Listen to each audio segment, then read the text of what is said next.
Hey everyone. Before I get into the stories, once again, this is a dark one. All of the stories are pretty much messed up in their own way, but story 1 is probably the worst, as it mentions severe sexual abuse. So if you want to avoid that, now you know.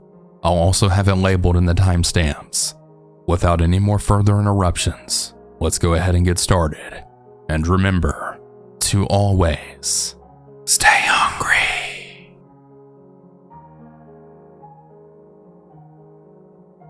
For a little context, I didn't have a lot of stability or safety as a child. My biological father is a sexual predator and assaulted my older sister when she was a child, so I never got to meet him until I was 10 years old. Every time I lived with my mom, she would take off for months at a time and leave me alone in our house. I was only 8 years old at the time. I periodically lived with my aunt, but she was an alcoholic and had raised me for most of my childhood in a fundamentalist Mormon cult. But every time I went to live with my mom, she would leave me, and I was always hungry and dirty. So I figured it was best to just stay with my aunt. Well, fast forward to when I'm 16 years old, and my aunt got drunk and blacked out in the hallway of our house. After I called 911, my dad and stepmom had picked me up from the hospital, and they decided it was best that I lived with them.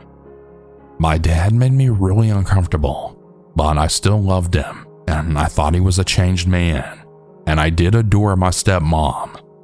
I reluctantly said yes because I desperately didn't want to go back to my mom's, and I couldn't handle being with my aunt anymore. One thing I have to point out that I didn't realize at the time, I had called my boyfriend Dylan and our mutual friend Mike to come with me to the hospital. It was like a weight lifted off my chest when Dylan showed up, and he managed to cheer me up after finding out my aunt was okay. But my dad, for reasons I would later find out, was incredibly jealous of Dylan. I remember how stiff he looked sitting across from us in the hospital, and the angry look he had on his face watching Dylan and I. After Dylan left, my dad had told me, "I'm not happy with you, and I really don't like that you have a boyfriend." I took it at the time as him just being an overprotective dad. My instincts were telling me otherwise, but I ignored them because I didn't have any parents in my life that would protect me. So I just told myself to trust him because it was the only option I had at the time. So time went by, and everything was amazing. Mostly because my stepmom was really wonderful, and my dad had worked so much that I went months without seeing him. I was flourishing, and I had a lot of friends. I was able to express myself for the first time, and not to sound conceited or full of myself, but I grew up to be very pretty, which drew in some evil men into my life, including my own father. I finally had confidence for the first time in my life, and my life for the first time felt, well, normal. It felt like heaven, until my dad came home. I had brought over a guy friend. We weren't even dating, and my dad expressed the same jealousy as he did with my ex, Dylan. Again, I dismissed it. But my dad was growing increasingly obsessive, and I began to feel as though he was watching my every move. I ended up dating a guy named Luke. He was my first love. When my dad found out about this, he sat down with me one day and said something along the lines of, "You're being sexually active out of wedlock." I don't know how he knew that or if he had just assumed. "Your stepmom's only slept with her ex-husband and me. And as a Mormon family, that's what's expected of a woman." Luke and I had dated for about 4 months, and he ended up cheating on me and then breaking up with me. And naturally, I was heartbroken. I don't know what it was about that event, but my dad sensed my vulnerability and leaped right into it. The first weird thing I noticed was I woke up one day and my iPod was missing. I ended up finding the broken case in my closet, but no iPod. The thing about that iPod is not only did I have all of the music I loved, but also some naked photos of me as well, and it did not have a passcode to get in. I didn't want to think that my dad took it, so I brushed it off yet again. A few days later, things increasingly became more unusual and more dangerous for me. I changed my hair, and it may seem weird, but my sister later told me that it seemed like he was more attracted to me after that, and also seeing me in such a vulnerable state since the assault happened a few days later. I was laying on the couch, still pretty heartbroken over Luke, and my dad came downstairs and sat on the couch next to me, and he then started rubbing my back, which maybe wouldn't be too weird, but he had started rubbing my back under my shirt. I don't think my brain could process what was happening, so I froze up, almost into a dreamlike state. My stepmom came into the room, and he pulled his hand quickly out of my shirt. I don't know how, but she didn't notice. The next morning, my dad came into my room to wake me up for school. When he woke me up, I noticed that the door was cracked. Everyone except for him and I were still asleep. He started off by stroking my cheek, and then he climbed on top of me and kissed me on the lips a few times, then telling me, "This is how I used to kiss you as a baby. Is this okay?" I was honestly terrified, and I just said yes. He then started rubbing the inside of my pants slightly below my stomach, then up my shirt, and even proceeded to lift up my shirt and look at me. I think I went into shock because I didn't move. I've always been really skinny, and at 16 I was slightly underweight, and my dad was a big guy, so I knew I had no chance of fighting him off, and I was scared he would hurt me or my stepmom if I screamed. I then went into survival mode. It went on for what seemed like an eternity. After it was over, he drove me to school, and to keep myself safe, I just pretended like everything was okay. But once I had gotten to school, I had ran away and called my mom to come get me. She seemed irritated and didn't even believe me, so she called my sister to drive down from Wyoming to Utah to come pick me up. While I waited for her, my stepmom found me. I got into her car and she asked what happened. Then she said, "Your dad told me that you might have took his cuddling the wrong way." When I told her in detail what had happened, she said that there wasn't anything unusual about that, and it wasn't even weird that he did it. I knew in that moment that no one there had my back, and I had to get out before things escalated even more. Unfortunately though, I would go on to be sexually assaulted and raped by 4 men after him. I was raped 2 months later by a 25-year-old man at a party, and after that happened, I had messaged my dad telling him that he paved the pathway for this to happen.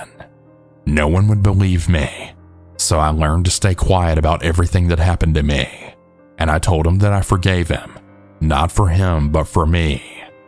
So Chris, my biological father, if you're listening, you nor any of the other men that have done this to me have broken me. I am not a victim, I'm a victor. You never got to watch me fall in love with my husband, and I have children that you'll never meet. Your life is falling apart, and me, I'm better than okay, and I've promised myself that I'll never let another man hurt me like that ever again.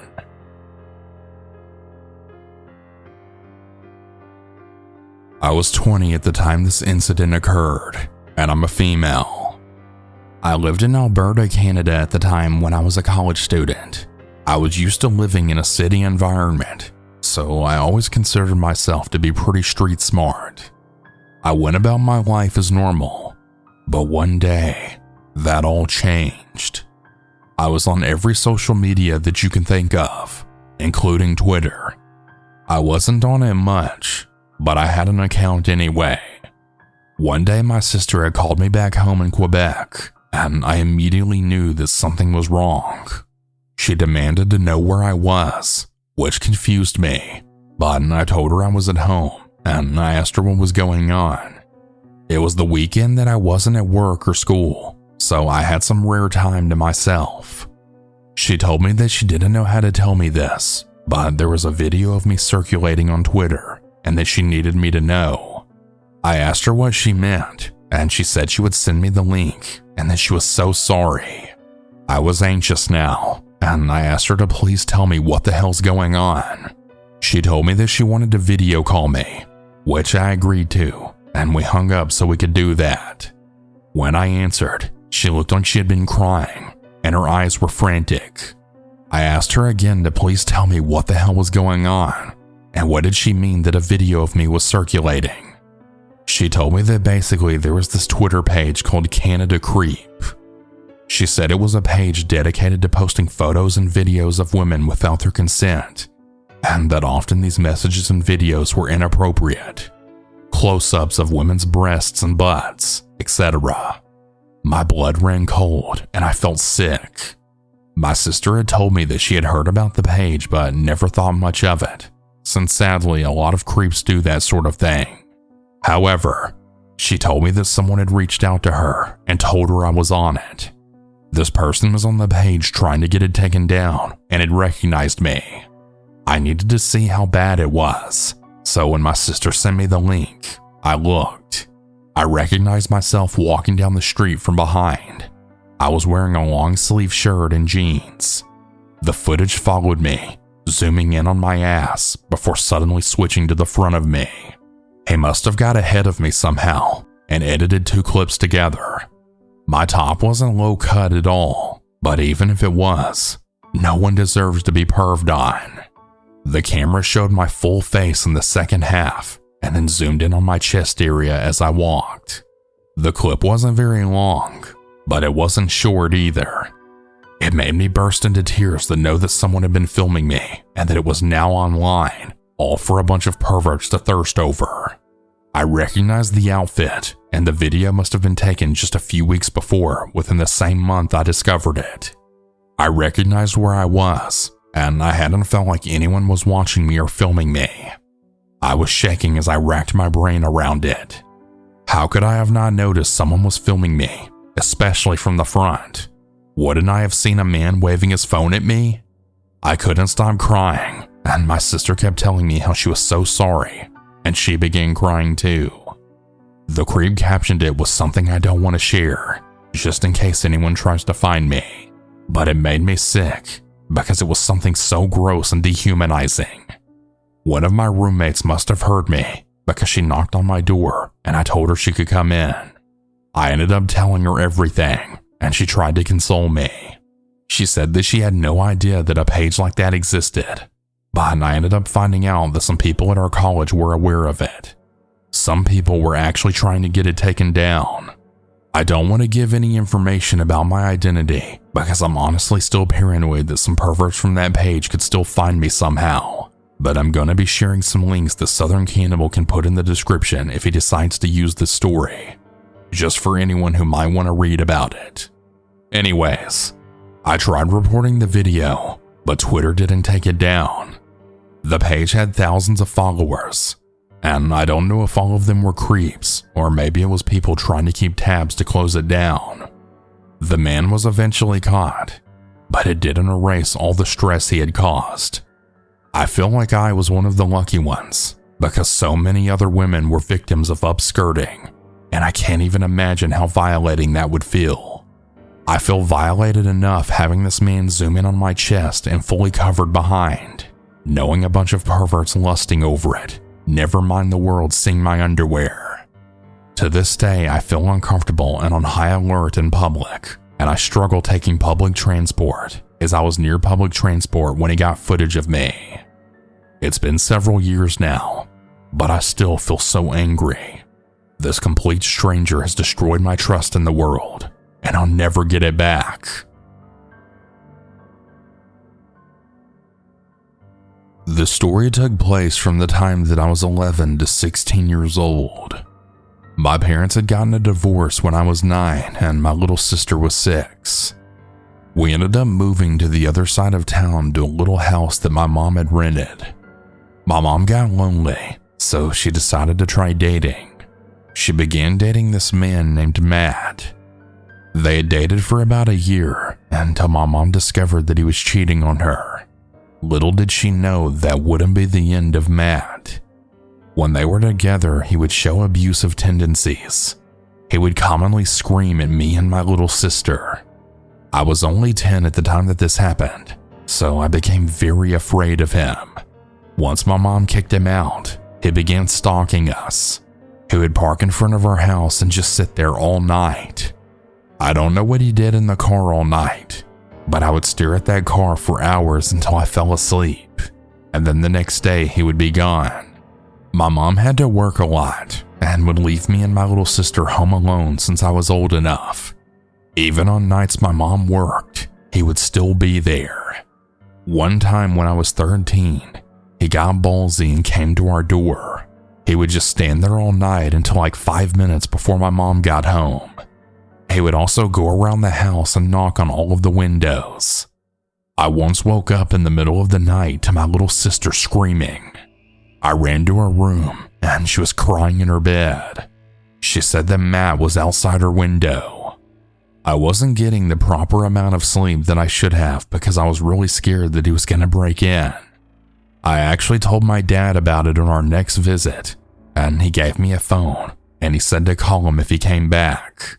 And sure enough, he came back, knocking on my bedroom window.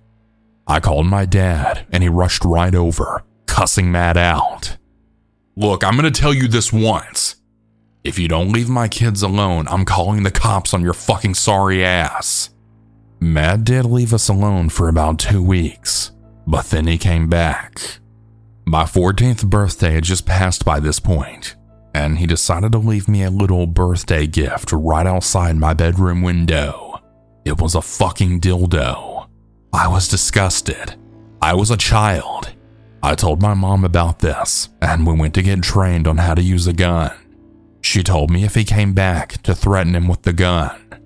He did come back, and I did indeed threaten him with the gun, and he never showed up again after that. But he did begin to stalk me and my mom on our social medias. What the hell's wrong with this guy? It had been about 4 years since he and her dated. Why was he still stalking us? I began to have night terrors of him breaking into our house and actually kidnapping me and my sister. It got so bad to the point that I had to go to therapy over it. When I was 16, the stalking on social media stopped entirely. No new fake accounts. No nothing. I guess he found someone else to stalk. My mother is now happily married to another man named Danny, and he's the sweetest stepdad ever. I'm 23 years old now, and I really hope to never come across Matt again. What a psycho he was. I want to start off by saying that this story took place when I was a different person than who I am now. For context, I was a bad drug addict for about 10 years. I'm not proud, but I did work as an escort on the side. I had met guys who treated me decently. Then there were the ones who weren't so nice. Anyways, one night when I was home, I had received a call from my boss saying a customer who we'll call Mike came in yelling saying that I hit his car. Mind you, I didn't even have a car. After settling that, I must admit that business was slow and that my regulars just weren't able to help. Mike continued to call and text, so after a while, I had agreed on seeing him. He would always come so late, and getting him to leave was a whole nother issue. After that, I would have regulars over and would look down my street, and who do you think was there? Yeah, Mike. No one had asked him to be there.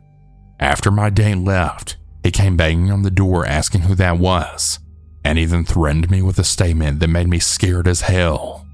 "You better be glad that he left." And when I asked why, he then said to me, "I can make your life a living hell." Little did I know he was serious. To add further content, the stuff that he wanted was insanely odd. Well, to me anyways. He insisted on me kissing him with my eyes completely open and never used terms of endearment. One time I called him babe, and he blew up saying that's a word strippers use for people who don't care about anything. Every day after that, it was constant messages asking when we could meet. And it even got so bad that he tried to find my parents' number to try and talk them into admitting me. Thank God they didn't listen. He then turned up after a couple of days without talking to him, and he made me a shrine like on my trailer steps. A lighter, a cigarette, anything he could use to try and make me feel bad for him. Finally, I'd had enough. I couldn't handle the constant harassment. I had asked my boss to ban him from the club. Fortunately for me, my boss said yes. So if my story doesn't seem scary enough, well, I'm getting ready to go right there. One night after work, he had sat in the park close to my trailer. He had apparently called my parents saying how he couldn't live without me, as well as all the great memories we've shared in the park. I eventually got fed up, and I told him to stop bothering my parents with this nonsense, and that I never wanted to see him again, or a smelly car. He then hung up, but something told me that I got off way too easy. So about 2 nights later, I had fallen asleep watching a movie, and all of a sudden, I woke up to smelling fire. I then looked over to see my wall of curtains were on fire. I was shocked, and I thought I was dreaming it. I then ran out, no clothes whatsoever. I screamed for help, and my neighbors called 911. The fire was eventually put out, and after a couple of weeks later, the fire department told me that it seemed like it was a short from the AC. Funny thing is, a few weeks later, Mr. Mike had admitted to another friend of mine that he felt like he had no choice but to do it. Now, I had no evidence it was him, just hearsay. But Mike, you best damn believe you did it, and you almost killed me. I hope terrible things happen to you. You truly deserve it. Hey everyone, I hope you all enjoyed these stories. If you ever want to submit your own, you can do so at southerncannibal.com. Have a good night, everyone. And remember to always